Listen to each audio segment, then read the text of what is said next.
ఇప్పుడు నువ్వు నీ శత్రువులో ఉన్న మరి సాతానును మరి నువ్వు ఎట్లా కాలుస్తున్నావు అంటే ప్రేమ చూపించే కాలుస్తున్నావు. సాతాను మనం ఎట్లా కాలవాలి? ప్రేమతోటే కాలవాలి. మనం కోపంతో ద్వేషంతో కాలవాలనుకుంటే అది కాని పని. ఇప్పుడు నిప్పులు చల్లారాలంటే ఏం పోయాలి? దాని మీద నీళ్లు పోయాలి. నీళ్లు పోస్తేనే కదా నిప్పులు చల్లారేది.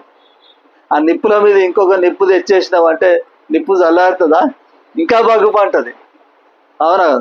అంతేనే కదా. ఇప్పుడు నువ్వు కోపముతోటి ద్వేషముతోటి చల్లార్చాలంటే అది కాని పని. నువ్వు చల్లార్చాలంటే ఆ నిప్పులను చల్లార్చాలంటే నువ్వు ప్రేమతోటే. సాతానును గాల్చేయాలంటే నువ్వు దీంతో గాల్చేయగలుగుతావు, ప్రేమతో మాత్రమే గాల్చేయగలుగుతావు.